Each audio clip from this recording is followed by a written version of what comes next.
There is a place that is spoken about only in whispers, a dark area that spawns the beginnings of urban legends, a place where anything can happen and usually does. During the light of day, it hides just outside of view, but when the sun goes down, spirits, creatures of the night, roam free, and things do go bump in the night. It is in every state and every country, and there is no escaping it, no matter how safe you feel behind your locked doors and latched windows. So we invite you to turn down the lights and turn up your radio while we join Dave Schrader and Tim Dennis, your hosts, on a journey into the darkness on the edge of town. Hello and welcome. It's Tuesday and you're tuned into the best in paranormal talk radio. This is Beyond the Darkness. I'm your host, Dave Schrader. We've got a great week lined up for you, folks. Today we're going to be talking about the mysteries of the mind. We're going to talk with one of the top mentalists in the world. Jim Karol will be joining us. Tomorrow we're going to talk about the haunted House of Wills. And this is a very strange location with a rich history, a wild haunting, and it's now being turned into a satanic bed and breakfast. Yeah, it's one of those stories you got to hear to believe, so make sure that you tune in for that. That's just a taste of what's going on this week. Our guest this evening is Jim Karol. He's been on NBC's Today Show, Ellen, Howard Stern, Coast to Coast AM a dozen or so times, and he went from a steelworker in Allentown, Pennsylvania to one of the world's top mentalists. I want to welcome you to the show. Jim, thank you so much for joining us tonight. Hey, thank you, Dave, for having me. What a fascinating turn. How do you go from a steelworker to, you know what, I think I want to be a mentalist? Hey, you know, there is a story there. Actually, when I like the Billy Joel song, Living Here in Allentown, that was kind of my life. I was destined to work in a steel mill. I didn't do well in high school. In fact, I had to go to summer school to get my diploma, and I ended up at the steel just like my dad and my neighbors and everything else.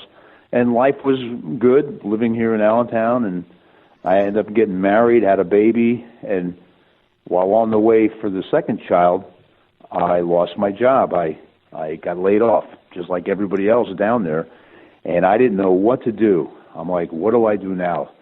So fortunately for me, when working at the steel mill, I met a gentleman that owned a magic shop, and up until that time, I didn't do any kind of magic. I didn't do tricks or anything.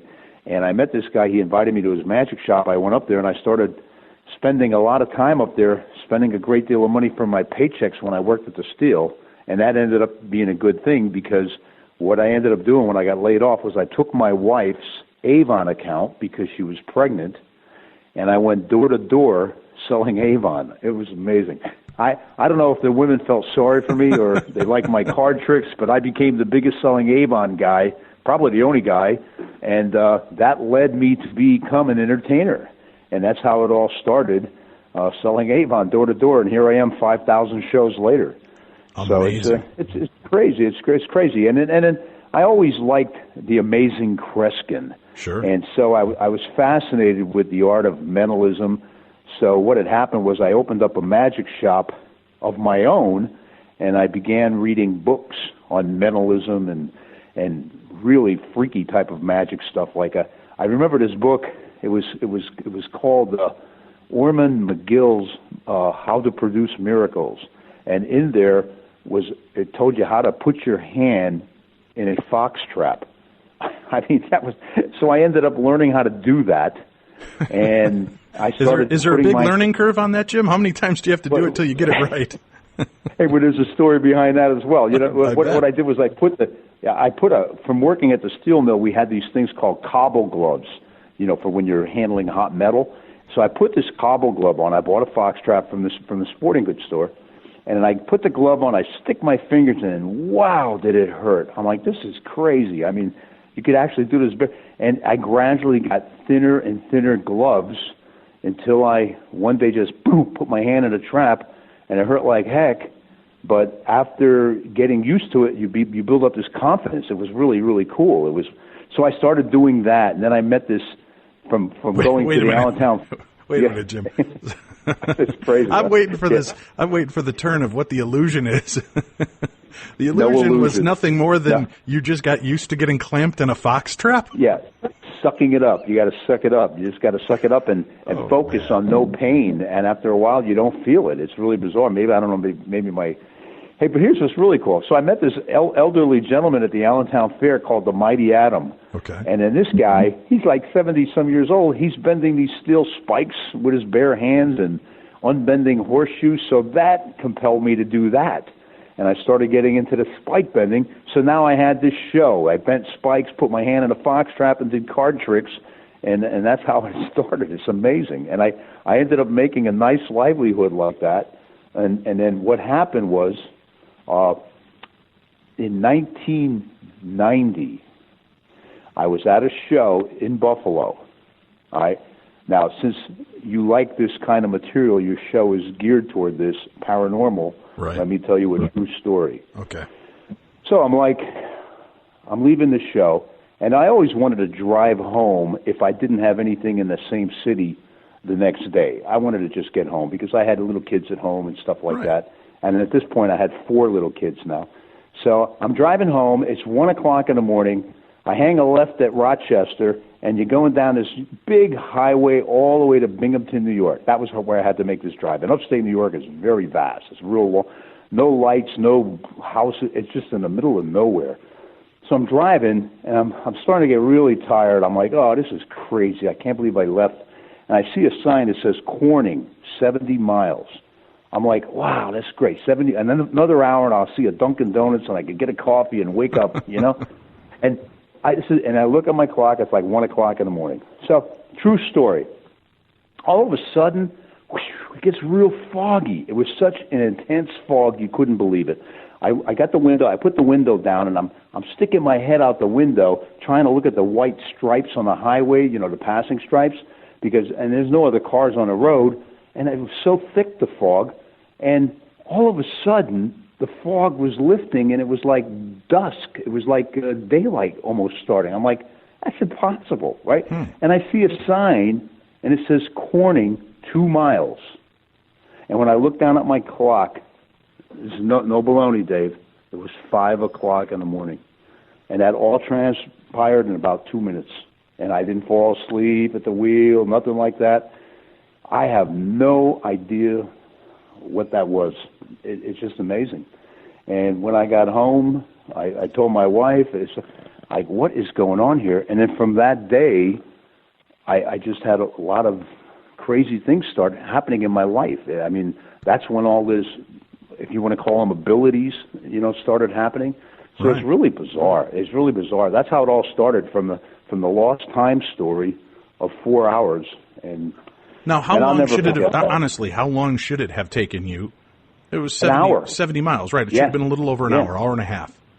And not even an hour, because you're driving about 60, 65, but with the fog, I would have probably driven a lot slower. But it's not like I didn't, it wasn't like I was in a daze or something. I mean, I basically seen the sign, it said 70 miles, it got foggy, I put the window down, looked out, and it said 2 miles. Like, what was going on here? How did it go from 1 o'clock to 5 o'clock? That was the bizarre part. I mean, there's no way I could have been in a daze for 4 hours. Right. It's impossible. Well, so I don't know what that was. And even if you were, it didn't make sense with how long it took you to drive that 70-mile stretch. I know. It was the whole thing is a mystery to me, and it's like that's when my career started like really blowing up, taking off. Interesting. I mean, that happened in 1990 in the fall. All right. Now listen to this. Mm-hmm. Then around November, early November, I'm like laying in bed. I have to get up early to go do a show in Philadelphia. I performed at a lot of colleges back then, and all of a sudden the phone rings, and I'm like, hello, and the voice goes, Jim, you were right. The Pennsylvania Daily number on December 22nd was 222. And then I woke up, and it's only a dream. I have my hands like by my ear. It's like, what is going on here? It was such a vivid dream, and it was just amazing. So I wrote it down, thank goodness for this, on a pad and paper side of my bed, and I put 222, December 22nd, PA daily number. And so I fell back asleep. I wake up in the morning. I heard the alarm go off. My wife wakes me up. She goes, "Hey, you got to get going," because I had this show. Like I said, I had a long drive down to Philadelphia. So I'm eating, getting ready to go, and she's in the bedroom making the bed, and she comes in. She goes, "Jim, what's this?" And at this point, I didn't remember the dream, because I don't know if your guests or your listeners know, but probably 90% of your dreams you don't even recall. Right. You don't remember. Yeah. So she shows me this piece of paper, and it's sloppy written, but it's me, and it says 222, and all of a sudden the dream clicked. And I go to Lynn, you're not going to believe this. I had this dream so real, and I told her the whole dream, and I left, went down to Philadelphia, and this was around November 8th, right around there. And now think about it. This just happened. Just a month or so before this is when I had this lost time incident. So now I hold up this sign at the show, and I say, "Play 222 December 22nd. I thought, what the heck do I got to lose? If it comes up, I look like a rock star. If it doesn't come up, they'll probably forget. That's what I did. All right. So, but I did feel something. I felt like this was really going to happen, not knowing at the time that it was going to. So I did this at 31 of my shows. I had 31 shows between that time till December 22nd. Okay. Now, so December 22nd, the big day comes, all right? So I'm getting ready to go do a show that day. I had a local show about 20 minutes from my house, so I had to go out and buy cantaloupes. And that's a long story in itself. I mean, I do this trick with cantaloupes. It's really funny. So I thought, well, I'm going to pick up 222, just in case. You know what I mean? I'll put $2 on it and win $1,000, right? And I get into the store, and there's about 75 people standing in line. I'm like, you got to be kidding me. There's no way I'm standing in line. I'll be late for my show. So I left. I didn't play the number, and not knowing that those 75 people standing in line were all playing that number. So word has spread so big throughout Allentown, Pennsylvania, and the whole Lehigh Valley. It was amazing. So I went to do my show, and I'm rushing home. I want to get home to find out what the daily number was, right? So, to put on the local news or the Philadelphia news where I live close to Philly. And as I'm walking by my office, I see the light blinking, the voicemail. And so I thought, hey, being a performer, hey, that's money right there. When you see blinking lights, that could mean shows, right? Right. So I hit the thing, and all of a sudden the voice goes, "Jim." On the third message, the voice goes, "Jim, you were right. The Pennsylvania daily number was 222. I swear, Dave, it was the same voice as in the dream. And it ended up being a gentleman that was the fire chief for a little company called Lehigh Township Fire Company, where I did a holiday party. And he told me, they had like $75,000 worth of wings alone, the group that he had, and they ended up buying a fire truck. And so what happens is all the messages, obviously, that I'm playing, the 67 messages in my mailbox, where there's usually 6 or 7, and they're all, "Oh, my God, thank you, the number came in." So I'm like real excited, and then I'm getting a call from a newspaper while I'm sitting in the office. And it's from Philadelphia Daily News. "Hey, we'd like to do a story. This would be a great holiday story, how everybody's home." And so I'm giving them a story, not knowing that this is all of a sudden now on the AP Hotwire. So it's like, oh, this is amazing. It just blew up. And so the next day I wake up, and I'm in the headlines of my Allentown's paper. It's like, what is going on here? So yeah, what was that? What the heck was that dream? And did it have anything to do with the lost time that happened a month and a half before? It's just bizarre, and that's how this all started. Now, let me ask you something, Jim. Yeah. You did this. Afterwards, they ended up changing lottery laws across the nation. Is that because of what you did?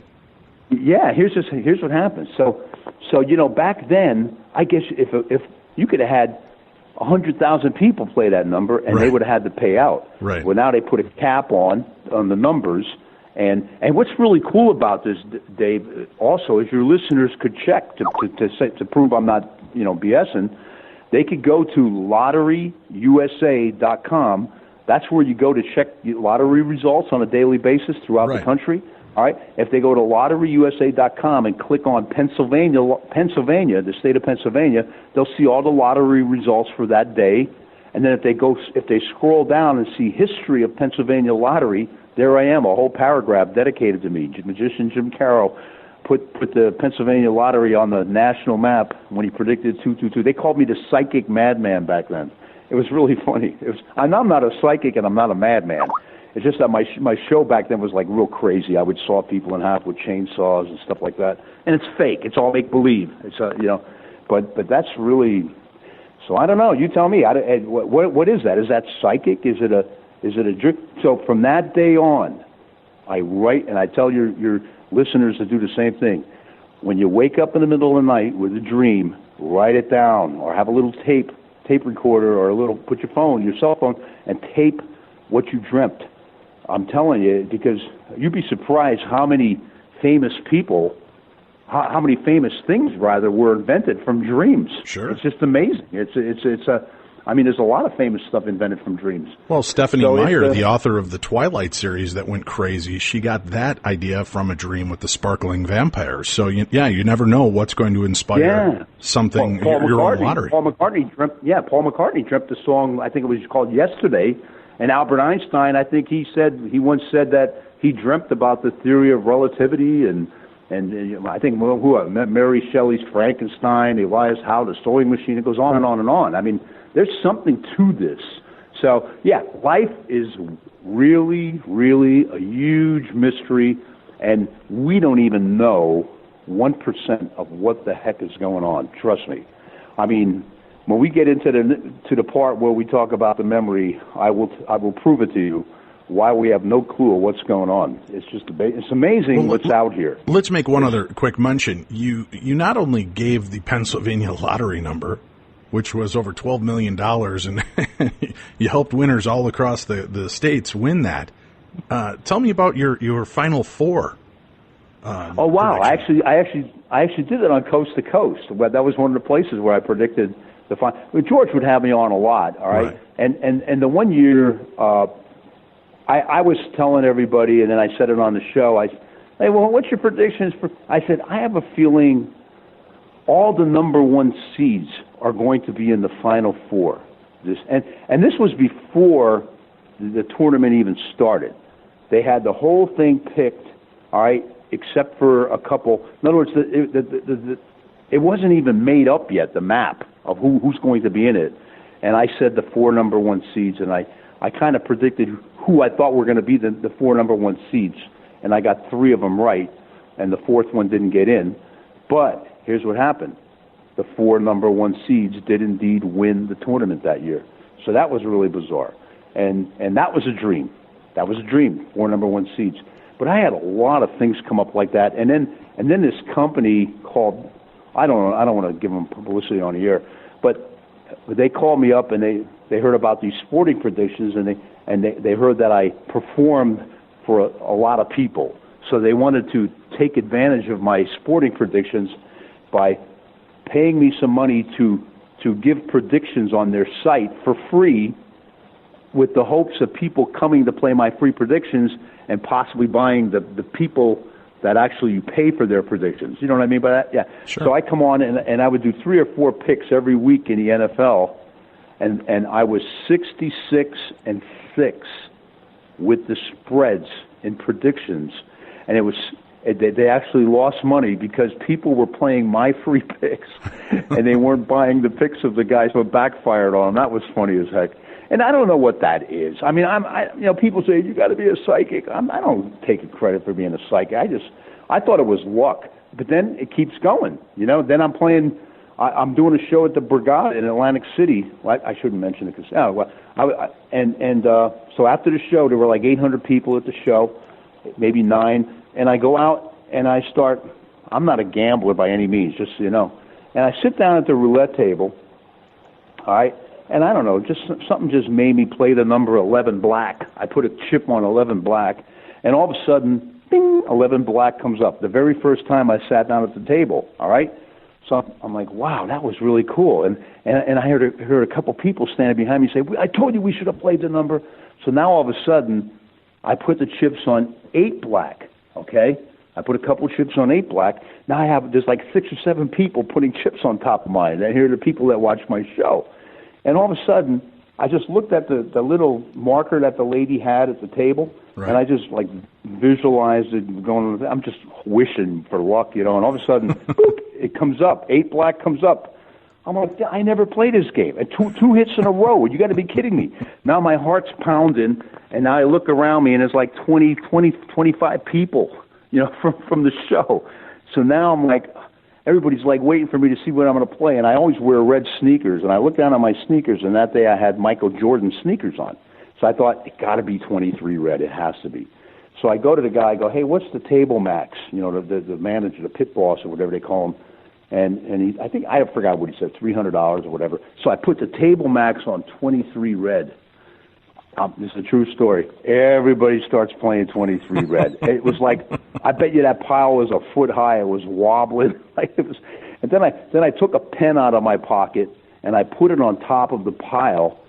Being a mentalist and a performer, and I wanted to entertain my crowd here. You know what I mean? I'm not looking at this as playing roulette. I'm looking at it as entertaining my people. And I go, let's see if my powers are still with me. And I make the pen fall off the chips, and as it's falling, the whole pile falls over. Oh, that was it, man. It was like a disaster. So now they're restacking the whole pile. This is a true story. They're restacking the whole pile of chips. By the time they do that, there's another 20 people around the table betting. And all you hear is go, go, go. It was like so cool. It was a cool feeling. And I'm just wishing for this number to come up. And at that point, I didn't even care about winning the money. I just wanted to look good to the people. You know what I mean? Right. And all of a sudden, 23 red comes up. It was like a mob scene. It was amazing. Everybody's hugging me, kissing me. I don't even know what I won. All right. And then they come up to me. They go, "Could you come with me?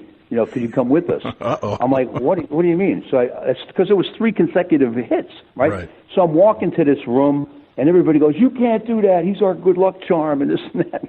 Everybody was like creating a scene, right? So I go in there, and the guy goes, "Do you have any electronics on you or whatever?" I go, "No, I just willed the number to happen." The guy didn't have a sense of humor when I said that. I was just kidding around, I said, "Listen, buddy, I'm a comedian." I said, "I just did a show here, my mind reading and magic show." I said, "If it wasn't for me, all those people wouldn't even be out there playing, because it was, it was during a week. It was a Monday, all right." So anyway, the guy didn't believe me, so he calls the guy down that hired me, and sure enough, thank goodness for me, he was still there. He came down. He goes, Jimmy Karol. He goes, "Show him what you do with a deck of cards." So I get a deck of cards out, and I'm showing him tricks, and he goes, "That's it. You're banned from here," and this and that. What a night that was. That was so amazing. But that's how this is about. I just love having fun with this, right. Whether it's real, whether it's psychic, I don't really care. I just want to have fun and have people laughing and having a good time, and that's what I'm about. It's like, but yeah, it's great. But that's the little quickie stories of the ability or whatever you want to call it. So, but it's gotten stronger, a lot stronger. That was just the beginning stages. Let me ask you, for our listeners that aren't familiar, what is mentalism? Well, mentalism to me is someone that has someone that performs extraordinary feats of the mind, like the amazing Kreskin, who we talked about before. He was one of the foremost mentalists in the world, and he's still performing, I think, and he's 80. He's amazing, right? Maybe that's why he's called the amazing Kreskin. Right. But so he kind of, that was kind of my motivation to become that. And where a mentalist differs from a magician. A magician has illusions and tricks that he buys from a magic shop, or he performs an illusion to fool the audience. And most magicians have to travel with a van, and some of them even a truckload of equipment, where a mentalist will walk into a place with a briefcase, and sometimes you don't even need that. So that was the cool thing about being a mentalist. You didn't have a lot of props to carry around because you were performing magic with people's minds and their thoughts. So it's a little different, than a magician in that regards. But when you're working and you're doing mentalism, are you, in a sense, imposing your will on someone without them even realizing that you're making them choose something or you're pushing them to do something? It's kind of like I call it a mental force. Like, you think you have a free selection, but you really don't. It's kind of psychological, like a psychological force. Like here, for an example, I even tell you one. Like say you go up to somebody and you say, you look at them and you're talking about flowers, and and you may even want to suggest colors and stuff. You're talking about colors before you even say, hey, let me show you something. Write down on that paper right now. Or better still, let me write it. I'll write something down. I write something down, I fold it up and put it in front of them. I'll say, name the first flower that comes in your mind. And because I was talking about something red, even though I didn't mention the color, I was talking about, at the time, fire trucks, this and that. I'm trying to put the color in their mind, and then all of a sudden, boom, they say rose. 9 out of 10 people, after talking to me, always would say rose. And it was really cool. It was like, so a lot of it is psychological forces and things like that, less than magic tricks. But then you could take it to another extreme. Like I take it to an extreme. I go way beyond the mentalism stuff. Like what I do is, well, now I incorporate memory with it, where you have all this information memorized ahead of time. I mean, gosh, there's so much stuff I have in my head right now, you wouldn't believe it. And so what I would do is I would incorporate that in with the Mentalist show, and it would make it so much more powerful. So yeah, it's so different than magic. I mean, magic, like most mentalists, when you see a mentalist perform, you can't just go out and buy what you just seen in a magic shop. Right. And most times you can't even find it on Google. All right, where if you go see a magic show and you Google what you just seen, you'll see where it could be purchased and everything else. It's crazy. So that's why I like mentalism. I wanted to do something that no one else does. I didn't want to be just your run-of-the-mill magician. That's why I stuck my hand in a fox trap. That's why I started bending 60 penny nails. You know, I wanted to do things that nobody else did, and that was like my little claim to fame. Like, hey, my show's unique and different from everybody else, and that's how I got into all of that. Well, let's do this. We have to take a break. Our guest this evening, Jim Karol. When we return, let's talk about the mysteries of the mind. You heard him talk about memorization and using memory. This man has an unbelievable ability for memory. We'll see if we can get some tips and hints on how we can enhance our own brains. I'm getting to that age, Jim, where things are starting to slip a lot easier than it used to. I've got hope here that you're going to be able to turn that around for me, so we'll discuss that when we return.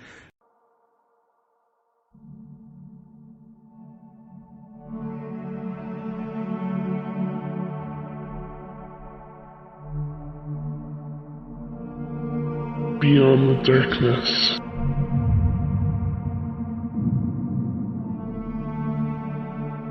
Welcome back. This is Beyond the Darkness. I'm your host, Dave Schrader. Today, Jim Karol, the master mentalist, is with us. We're discussing mysteries of the mind, how it works. Why do memories fail us and some are so strong? We'll find out a little bit more about that as we continue our conversation with Jim Karol. Jim, you've got a pretty impressive pedigree here. Let's see if we've got this. You've been able to memorize over 80,000 zip codes? Yeah. Thousands of digits of pi, the Scrabble dictionary, sports almanacs, medical journals, and thousands of other facts. How does one even begin to absorb that kind of information? You know, like we said in the first half hour, I barely made it out of high school. I had to go to summer school to get my diploma. Right. All right. And so it's not like I was born with this gift or something.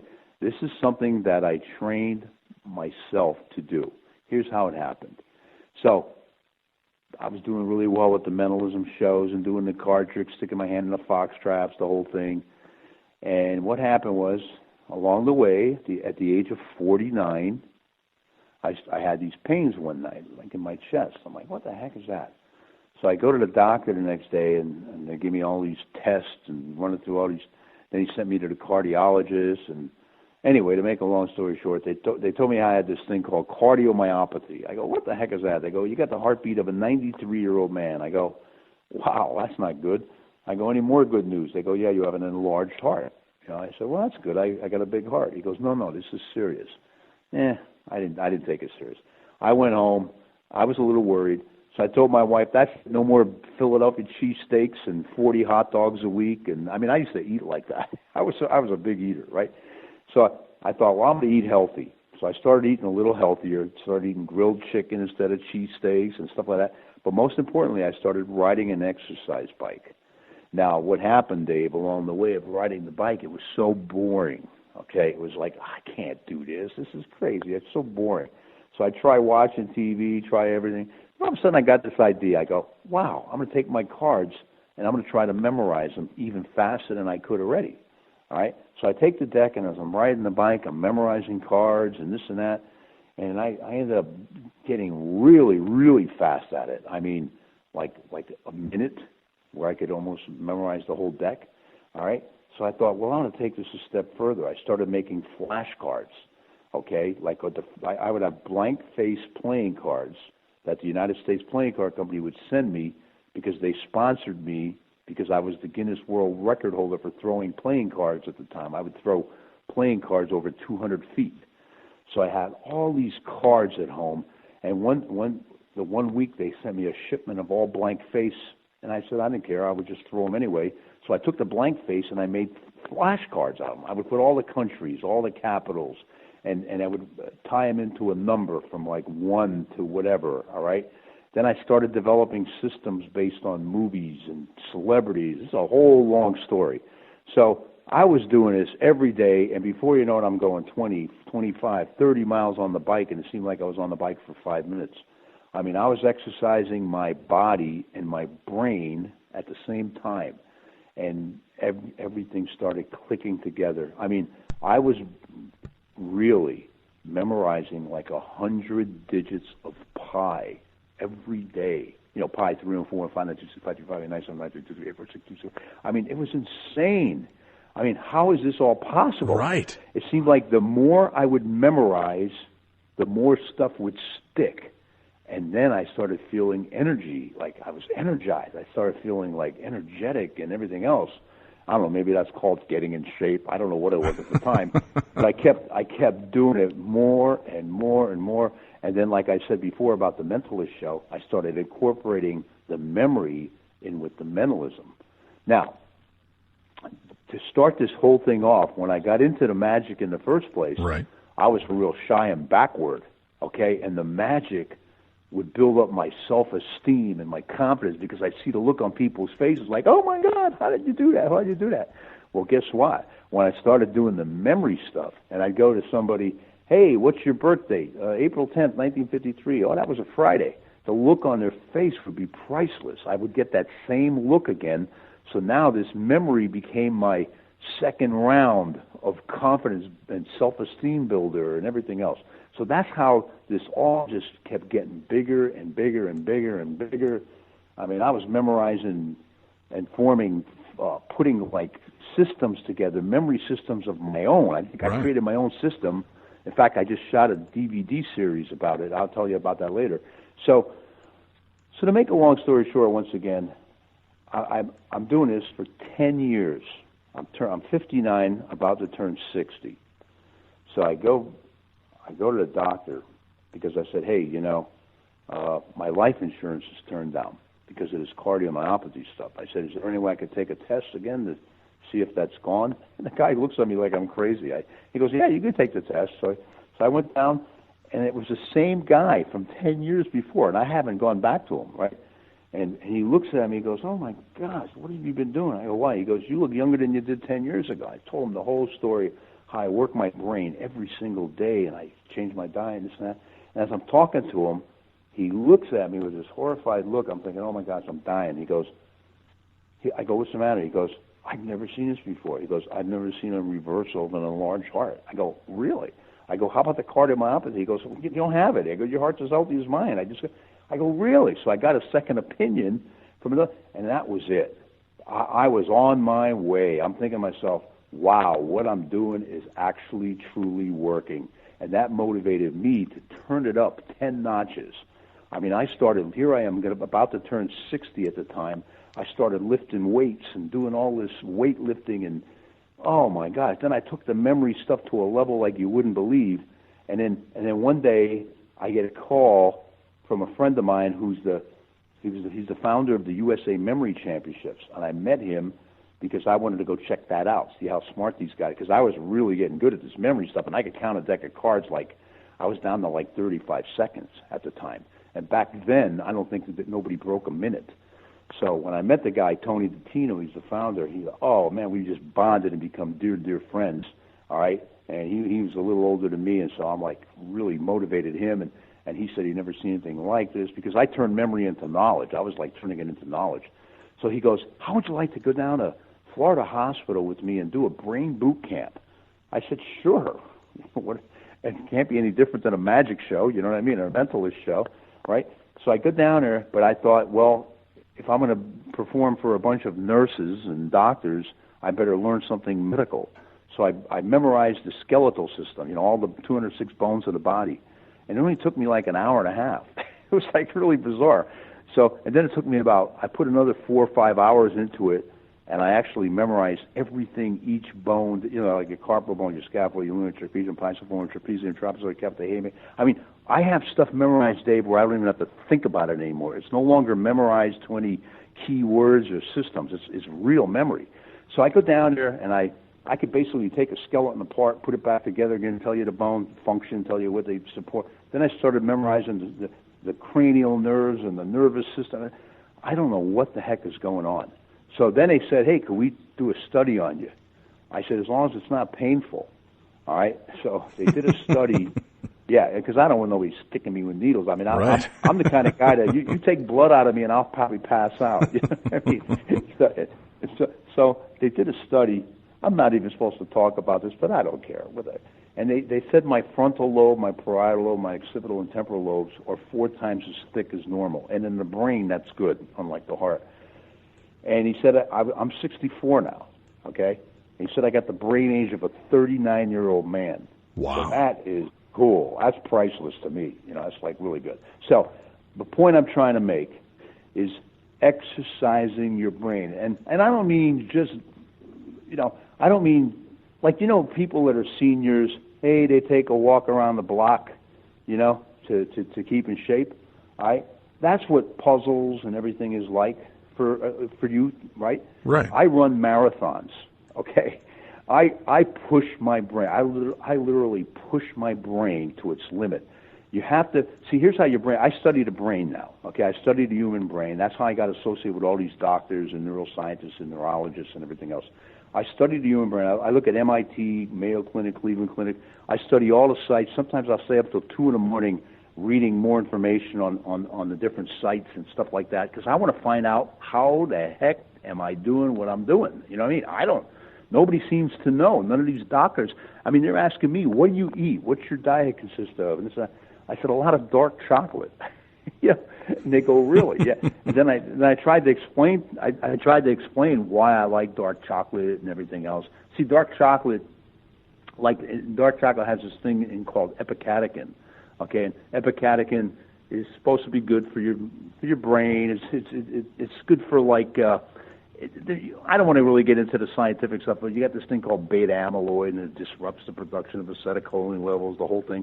And so what dark chocolate does is it kind of gets rid of your beta amyloid, and it actually enhances your neurotransmitter acetylcholine. And you got these things called tau, the neurofibrillary tangles of tau, and dark chocolate helps untangle that or keeps it from tangling.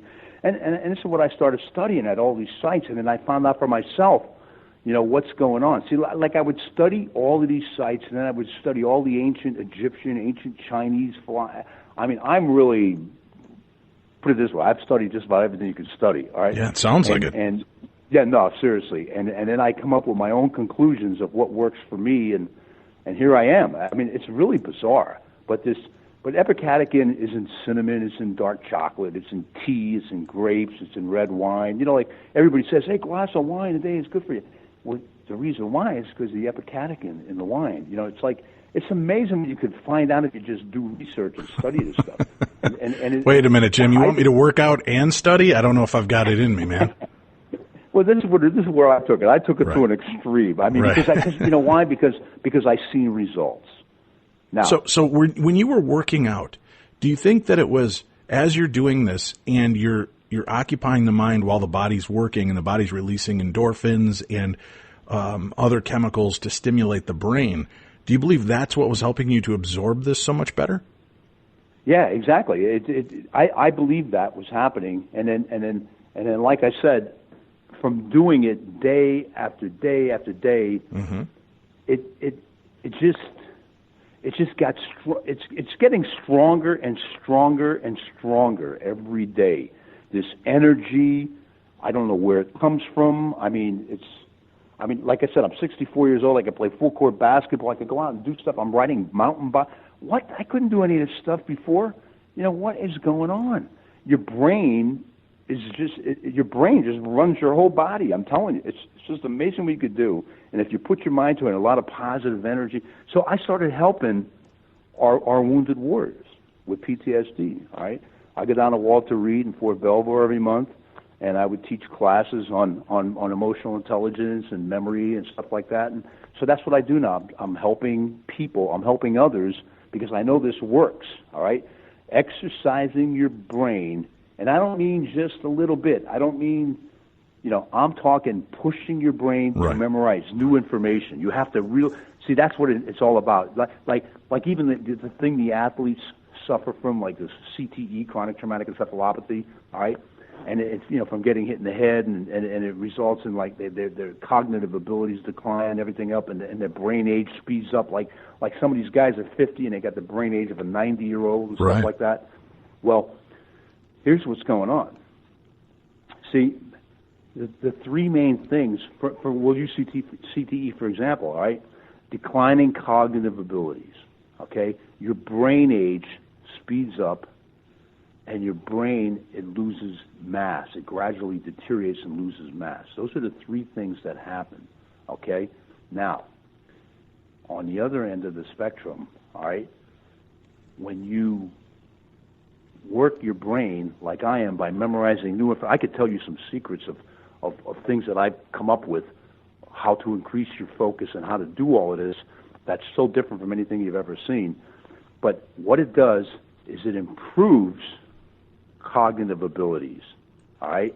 It slows down your brain aging. As I told you, I'm down to 39 years old. It not only slowed me down, it probably reversed it.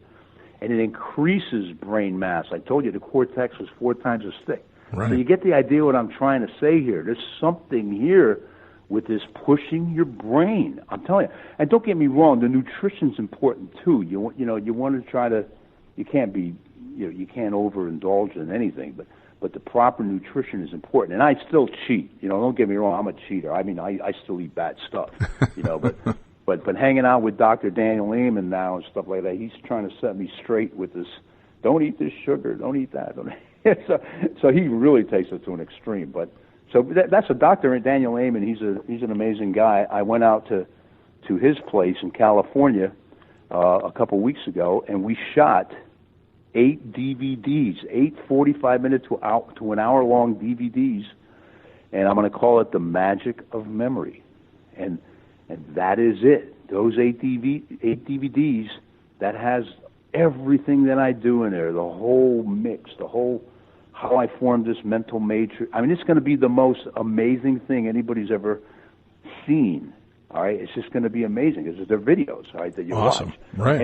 And it's going to be great. I can't wait till that comes out because he somehow got that all out of me, and that's what I needed. I needed to get it out of me to let people know what I did, and it's so out of the box. So, do you believe that things like Alzheimer's and dementia, do you think they can be reversed by using and applying these principles?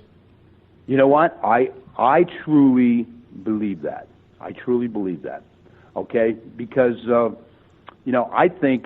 I think the main. Now, this is just me. I'm not a medical doctor. I'm not licensed to practice medicine or anything else like that. But I believe that your neurotransmitters. Okay, these are your. What a neurotransmitter is, it enables your neurons in your brain to communicate with each other, all right? And the main one is acetylcholine for something like Alzheimer's. At least this is what I've been reading about in different places, right? And so yeah, I believe that. Now this is just me again. I believe a disease like CTE, chronic traumatic encephalopathy, that the athletes have, Alzheimer's, dementia, and even some forms of traumatic brain injury that the wounded warriors suffer from. I believe everything is interconnected, and it's almost. I think everything is. This is just me again.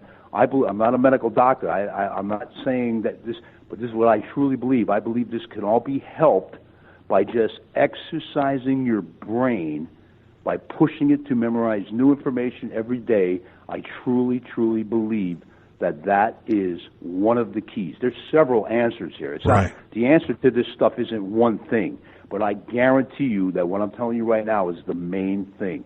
Then the rest is nutrition and other things, and But when you start training, let's say tomorrow, Jim, I want to get on it and I want to start to train my brain. And I'm already not eating the best, and I'm certainly not much of a workout god, but I'm willing to turn that around. But what kind of little exercises are instrumental for us at the beginning stages to start pushing? Because they say you've just got to start memorizing and pushing. Yeah, it's great, but I walk into the other room and I forgot why I walked into the room to begin with. So, I'll go out to start setting it up, and then I'll be like, why am I trying to remember this? Well, Steve, let me tell you something. But look, let me tell you a true story. Tony Datino, the guy I mentioned before, he's the founder of the USA Memory Championships, for God's sakes. And I'm supposed to be this memory guru that MIT calls me. All these different, everybody's trying to find out how I do what I do, right? We're down in Orlando, all right? That's where Florida Hospital is. And Tony lives down there. And he's there. Hey, he goes, how would you like to go to Universal to eat? I go, I'd love that. I haven't been there since I had my kids there with my wife. So he takes me over to Universal, right? And we pull in. And I'm calling my wife up. I'm all excited. Oh my God, Lynn, I'm at Universal. We haven't been here since the kids. And he's talking to his son at the time, and he's pulling and parking. And then we're both walking into Universal. We go to get something to eat, and I'm still on the phone. We hang up. About 2 hours later, we're coming out. The two memory guys, neither one of us had any clue of where we parked. I mean, no idea. We're yelling. He's yelling at me. You're the memory guy. I said, I thought you were going to remember because you're the one that parked. And here's the deal. We were both on cell phones. We weren't focusing at the time. The key to memory is focus. And like what you just said, it's all about focus. Okay. Hey, without focus, there is no memory and there is no knowledge. Once again, these are just my opinions that work for me. I don't get this right. And so it's all about focus. I mean, here I am. Here we are. It took us, I think, about an hour and 5 minutes to find the car. It was just amazing. It was what a circus that was. But you see, part of the problem, I think, we've become this MTV generation. We get everything in a 3-minute snippet. Our conversations are now truncated to 140 characters on Twitter and quick back and forth text messages. And now I've got to be honest with you, Jim, I'll look at an email, and if it's over 3 paragraphs long, my mind starts to just feel like I'm being swamped. And I'm like, this is so much to read. I'll bet you don't even know your top 5 friends' phone numbers.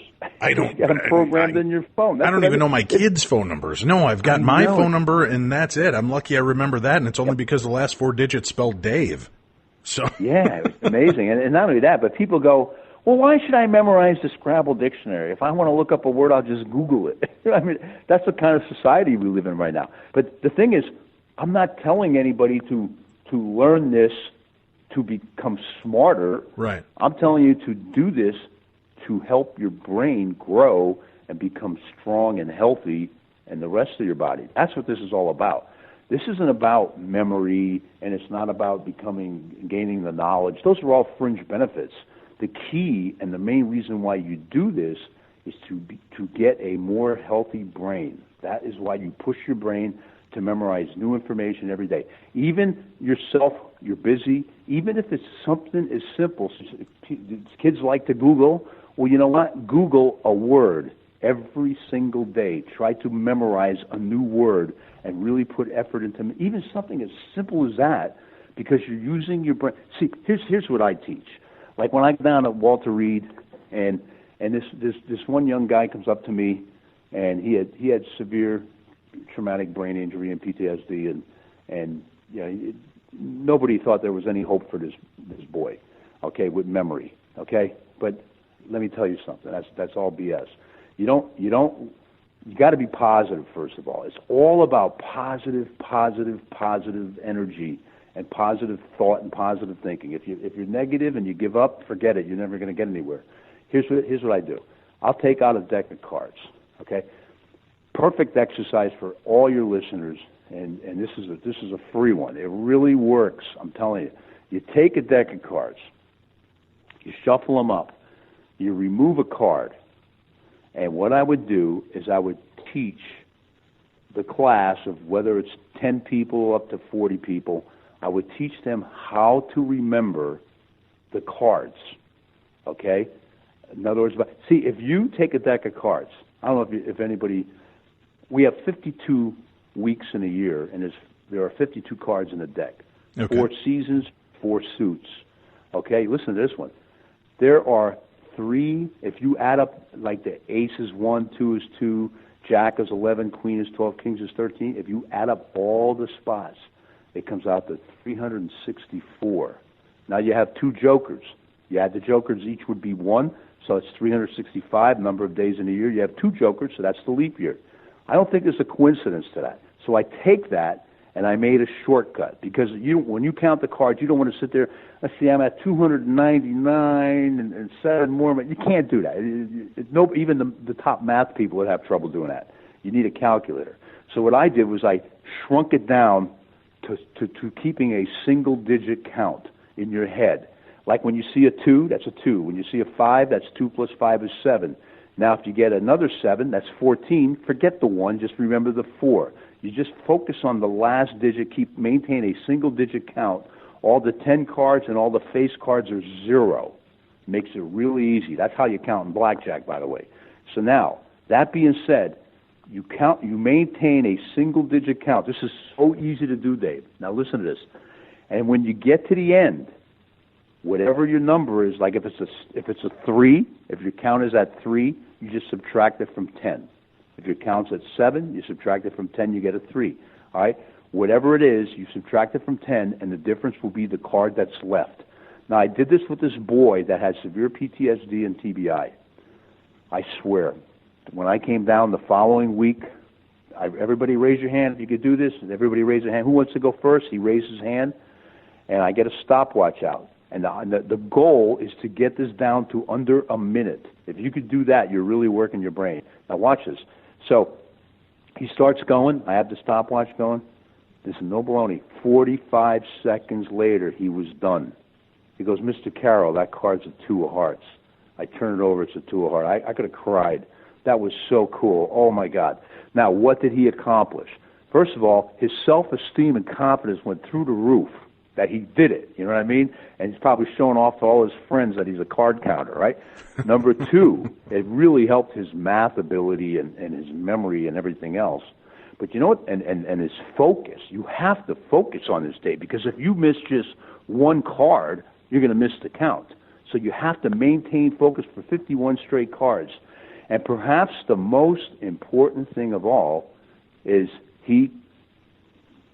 we had something take place, what they like to call, some people call neurogenesis, right? The birth of new neurons or new connection, whatever you want to call it. It doesn't matter to me. But it's healthy for your brain, because here's what happens.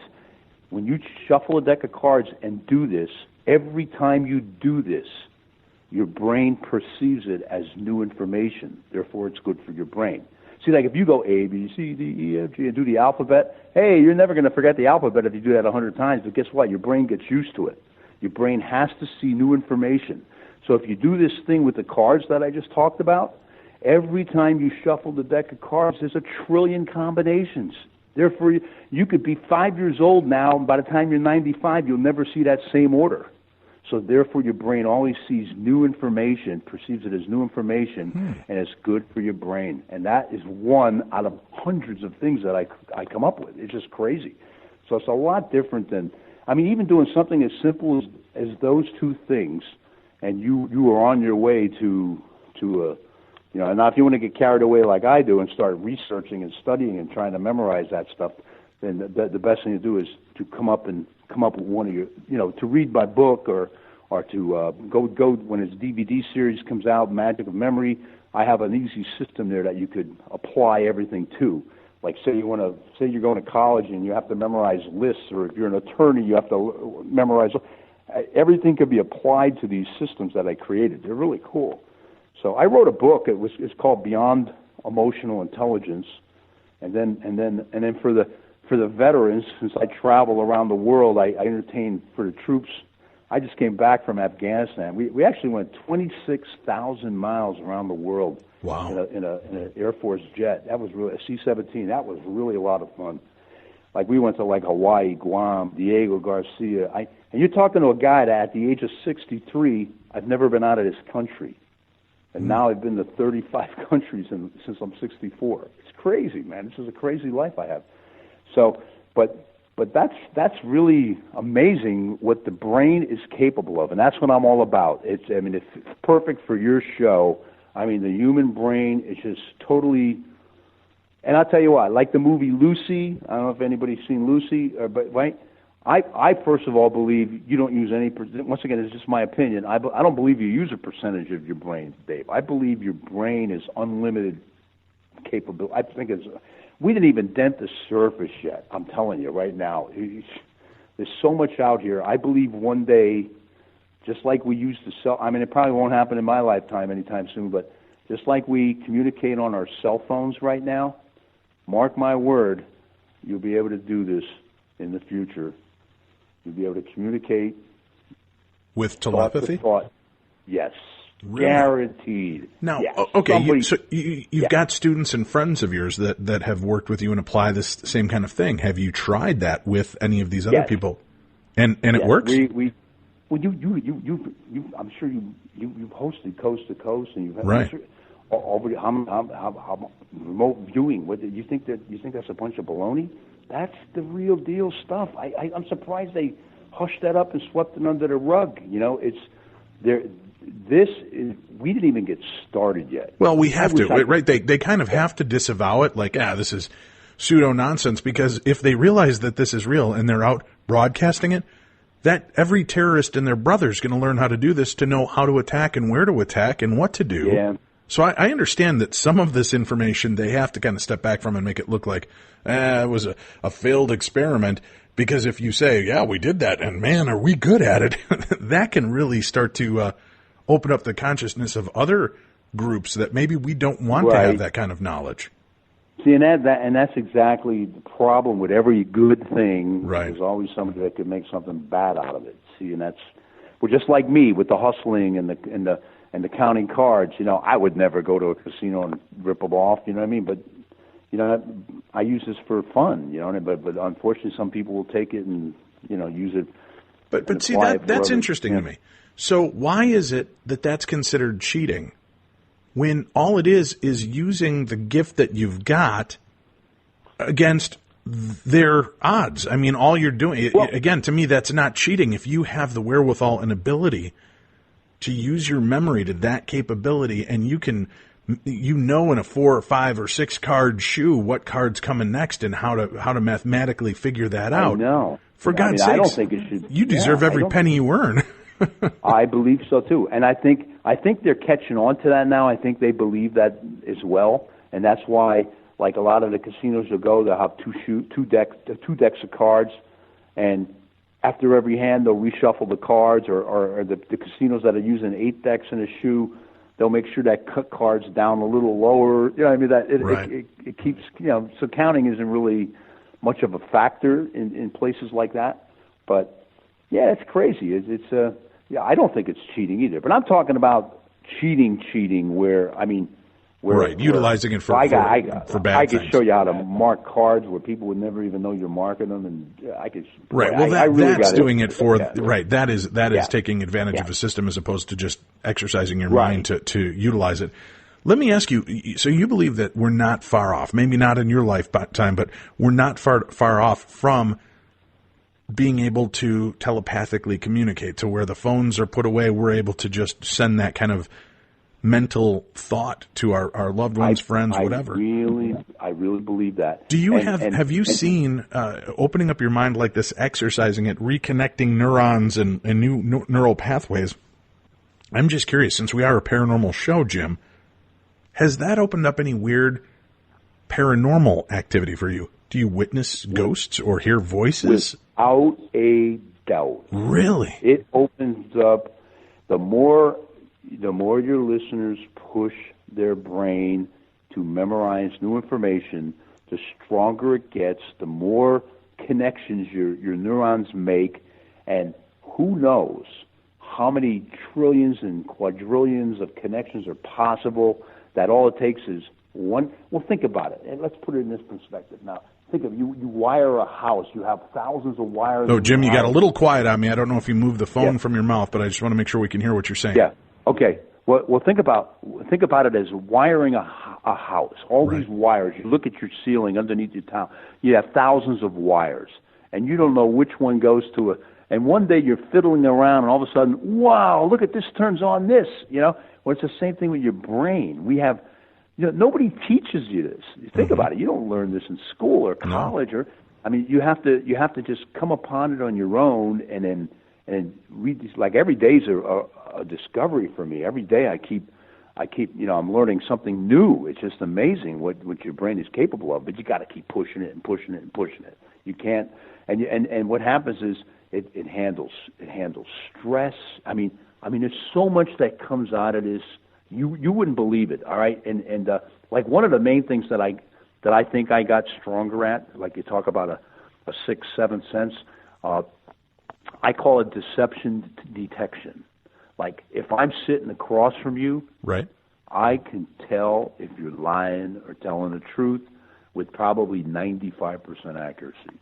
It is just so strong. That's what really got strong to me. And I've been testing this out with everybody. And so, are you saying your intuition has gotten stronger? Your capability of I call not it, necessarily looking for the eye twitch or the sweat bead. No, it's not. Yeah, it's intuition. It's a combination of a little bit of reading. You start off with a little bit of the reading, the tells and stuff like that, but it's more intuition than anything else. And it got way stronger, and it keeps continuing. It gets stronger and stronger every day. I truly believe that. I'm just, I started at 49, 50 years old. Could you imagine if they would teach this to people starting at 12, 13, what they could become? It's just amazing. Well, I'll tell you this. I plan on getting your program when it's available. I've got kids. I would love to start teaching them this ability to help them through their schooling and through life. It definitely. I'm going to tell you something. I have grandkids. It's really cool having grandkids. And just the other day, like I'm helping them now. I'm teaching them, and the ones in kindergarten, the ones in first grade, and the ones in second grade. Now, so the one in kindergarten, the little guy. I mean, could you imagine him being in kindergarten with the teachers thinking?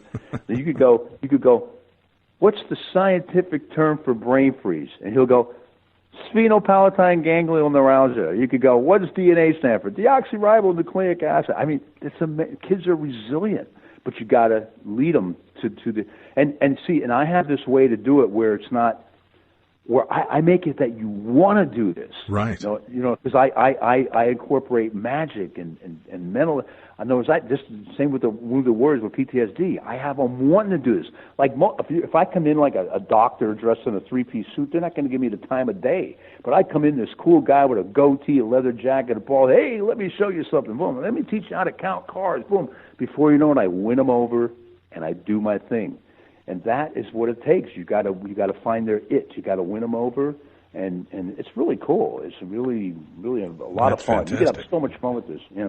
Well, we got a little off. I was curious about the paranormal, and I know off air you had said that you've got some experiences with that. Tell me a little bit about what type of weird phenomena have you witnessed or seen yourself? The dreams. They're getting freakier and freakier every month. It's almost as if, I could tell you stuff, and I don't have the answer for what's going on. I'll tell you something. I'm not ashamed to say this. Here. Okay. Back when this first started, right around 1990,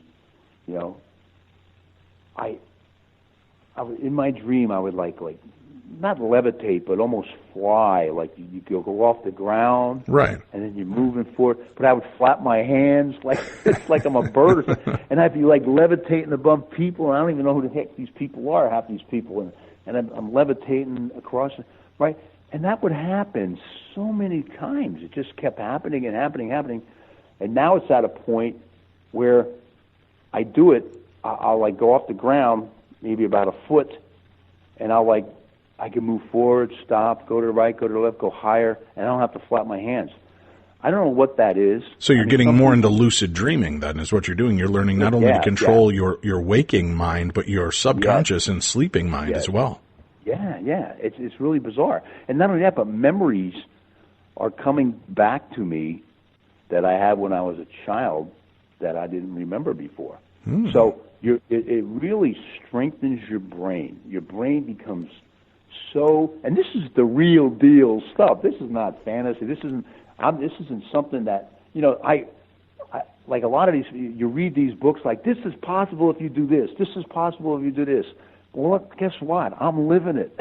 You know what I mean? I know it's real. Right. You know what I mean? It's really bizarre. And I love it. I mean, I love every minute of it. Have you ever tried to push your mind to recall what happened during that lost time segment that you talked about at the beginning of the show? Yeah, you know what? I can't fight that. I can't figure it out. Have you ever considered going in for hypnotic regression and opening that part of it? No, but I could tell you a story of a gentleman I met. I mean, this is going to really freak you out. Okay. You have time? Yeah, let's do it. No names here. No names. Come on. We'll call him Harry for now. Okay. All right. So I'm down in Florida. This is before I've ever told. This is a while back. Nobody knew about this story about the lost time. This was before I ever talked about it. I think the first time I talked about the lost time story was on Coast to Coast, right? So this was before that. So I'm down in Miami, and I'm meeting all these guys, and we're on this boat, and stuff like that. And this guy, once again, I don't want to mention his real name. His name was Harry, a very intelligent guy. I don't know how many PhDs he has. Really amazing scientist, biologist. I mean, he has PhDs and more PhDs than I have, whatever, Right. So, and he said he came down because he heard I was going to be there. I'm like, what? Yeah. So, because the word's getting out about me already with the memory stuff, So everybody's like intrigued with this. So okay, we go out on a boat and stuff like that. And we're doing this little tour through Fort Lauderdale, and then before you know, we're out in the ocean. And there's four guys, three of them are in the front of the boat, and this guy, we'll call him Harry, is with me, and he's the guy that wanted to meet me. So we're in the back of the boat, and we're driving out in the ocean. I can't even see land anymore. That's how far out we are, and we stop. I said, let me show you what I do. He goes, you don't have to show me anything. I already know what you do. I'm like, what?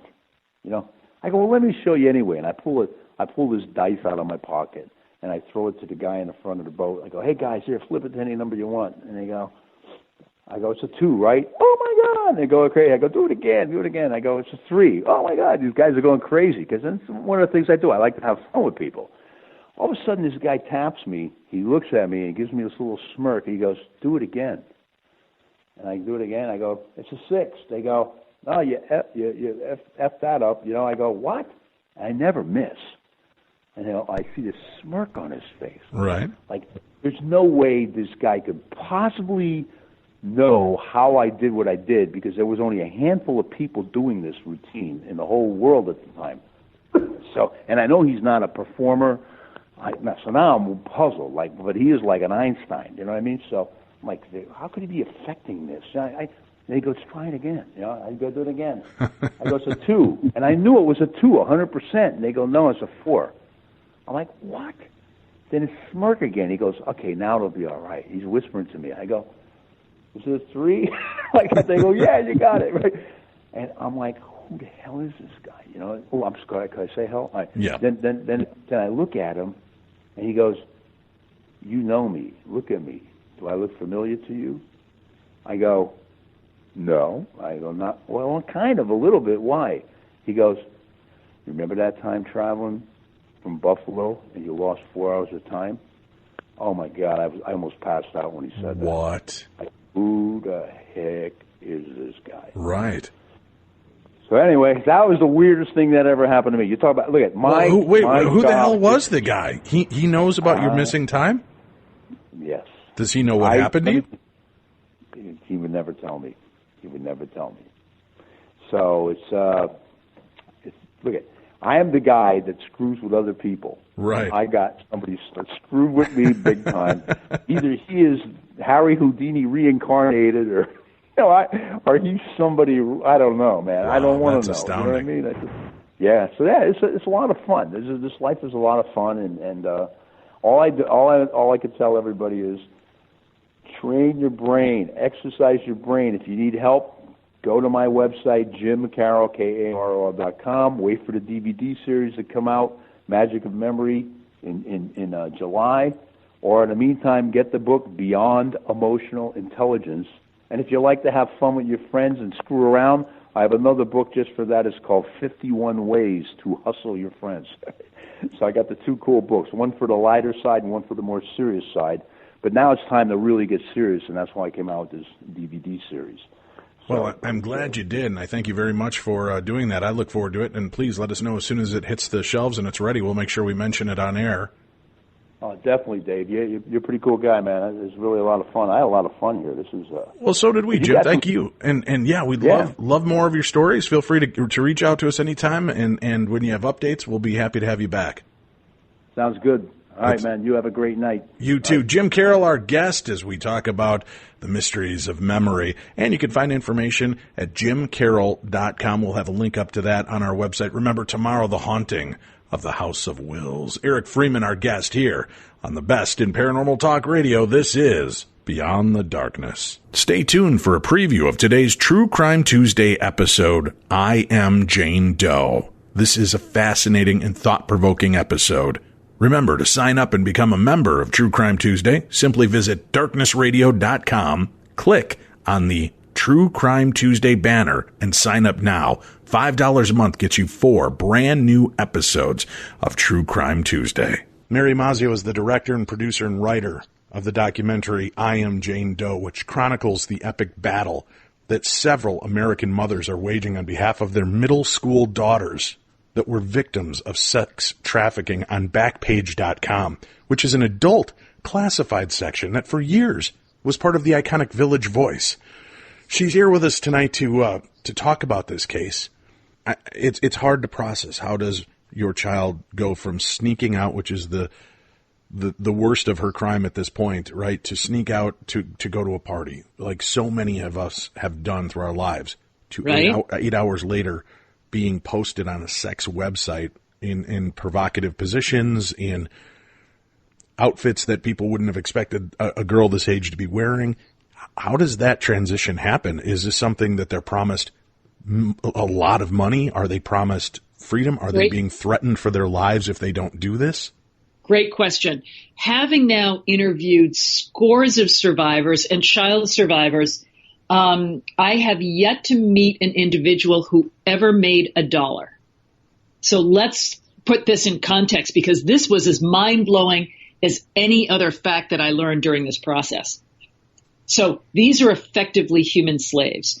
And certainly the children described it happening in a nanosecond, right? So maybe they've gone to a party, maybe they've started drinking, maybe somebody's hit them with something, put something in their drink.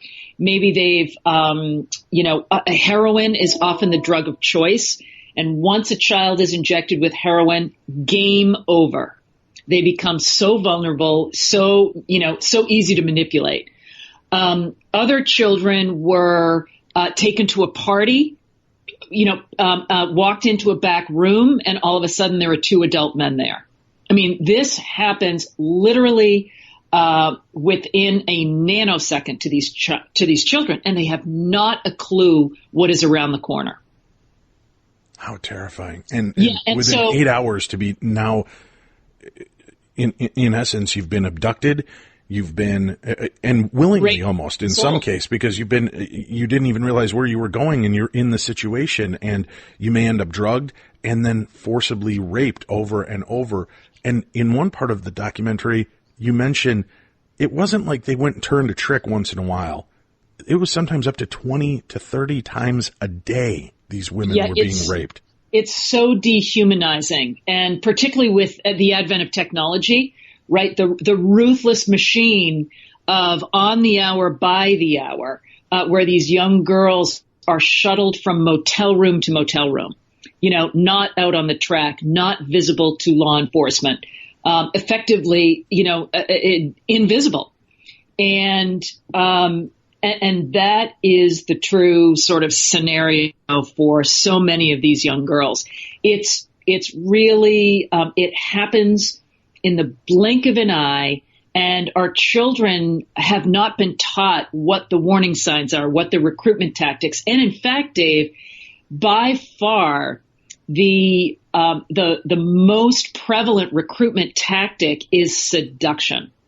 And if you're an at-risk child, if you've been previously sexually abused, if you're LGBTQ, if you're depressed, right? If you have anxiety, if you're adopted, if you're a runaway, these are all children that are most vulnerable to somebody that comes along and says, I love you, I love you, I love you, I'll take care of you.